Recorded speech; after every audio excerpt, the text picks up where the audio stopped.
You don't defeat a terrorist network that operates in 80 countries by occupying Iraq.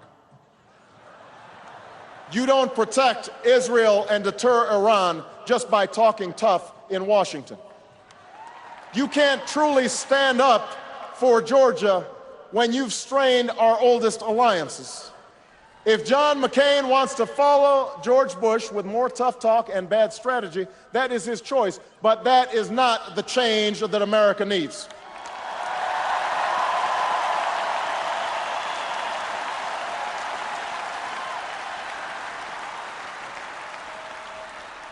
We are the party of Roosevelt. We are the party of Kennedy. So don't tell me that Democrats won't defend this country.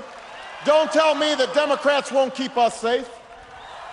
The Bush-McCain foreign policy has squandered the legacy that generations of Americans, Democrats and Republicans, have built, and we are here to restore that legacy.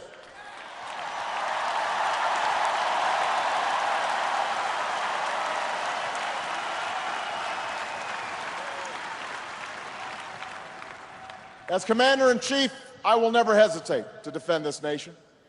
But I will only send our troops into harm's way with a clear mission and a sacred commitment to give them the equipment they need in battle and the care and benefits they deserve when they come home.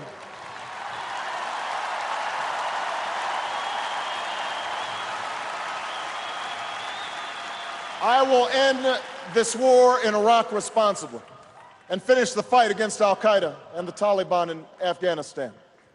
I will rebuild our military to meet future conflicts, but I will also renew the tough, direct diplomacy that can prevent Iran from obtaining nuclear weapons and curb Russian aggression. I will build new partnerships to defeat the threats of the 21st century: terrorism and nuclear proliferation, poverty and genocide, climate change and disease. And I will restore our moral standing so that America is once again that last best hope for all who are called to the cause of freedom, who long for lives of peace, and who yearn for a better future.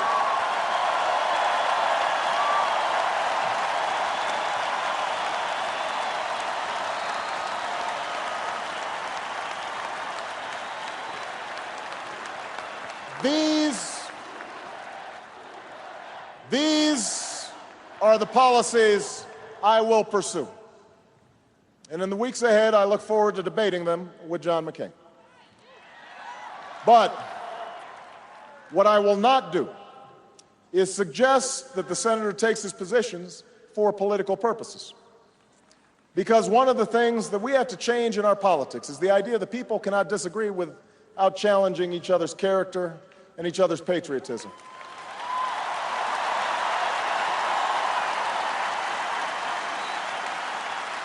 The times are too serious. The stakes are too high for this same partisan playbook. So let us agree that patriotism has no party. I love this country, and so do you, and so does John McCain. The men and women who serve in our battlefields may be Democrats and Republicans and independents, but they have fought together and bled together, and some died together under the same proud flag. They have not served a red America or a blue America. They have served the United States of America.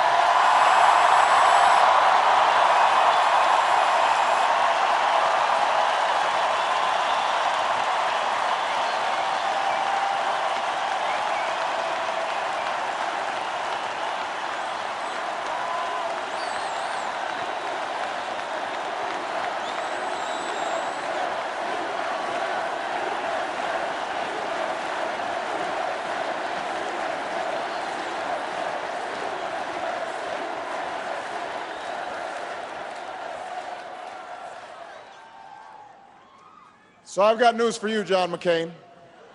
We all put our country first.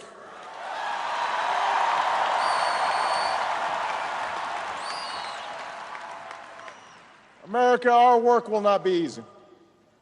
The challenges we face require tough choices.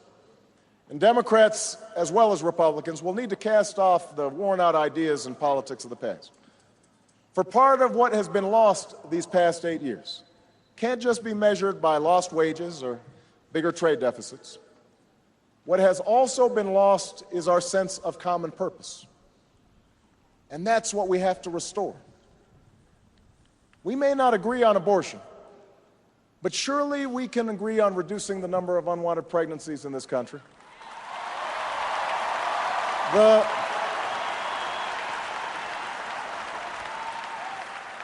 The reality of gun ownership may be different for hunters in rural Ohio than they are for those plagued by gang violence in Cleveland, but don't tell me we can't uphold the Second Amendment while keeping AK-47s out of the hands of criminals.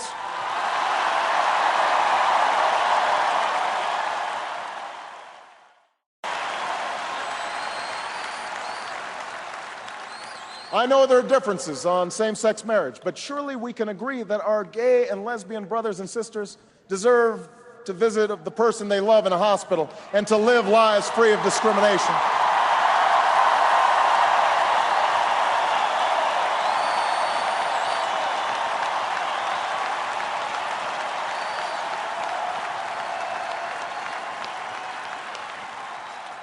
Passions may fly on immigration, but I don't know anyone who benefits when a mother is separated from her infant child, or an employer undercuts American wages by hiring illegal workers.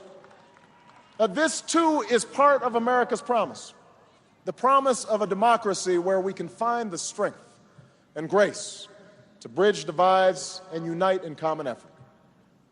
Now, I know there are those who dismiss such beliefs as happy talk.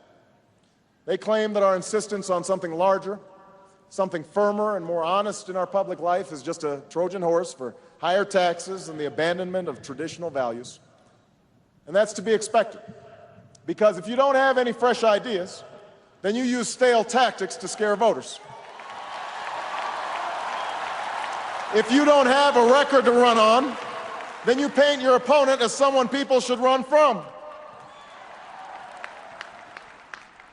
You make a big election about small things. And you know what? It's worked before. Because it feeds into the cynicism we all have about government. When Washington doesn't work, all its promises seem empty. If your hopes have been dashed again and again, then it's best to stop hoping and settle for what you already know. I get it. I realize that I'm not the likeliest candidate for this office. I don't fit the typical pedigree, and I haven't spent my career in the halls of Washington. But I stand before you tonight because all across America, something is stirring. What the naysayers don't understand is that this election has never been about me. It's about you.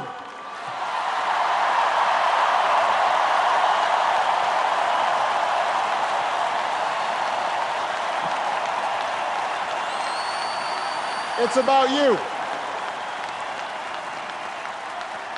For 18 long months, you have stood up one by one and said enough to the politics of the past.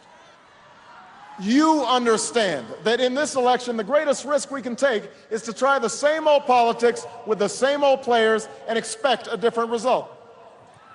You have shown what history teaches us, that at defining moments like this one, the change we need doesn't come from Washington.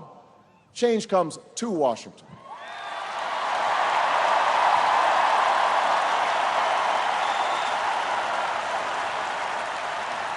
Change happens. Change happens because the American people demand it, because they rise up and insist on new ideas and new leadership, a new politics for a new time. America, this is one of those moments. I believe that as hard as it will be, the change we need is coming. Because I've seen it. Because I've lived it. Because I've seen it in Illinois when we provided health care to more children and moved more families from welfare to work. I've seen it in Washington, where we worked across party lines to open up government and hold lobbyists more accountable, to give better care for our veterans and keep nuclear weapons out of the hands of terrorists. And I've seen it in this campaign.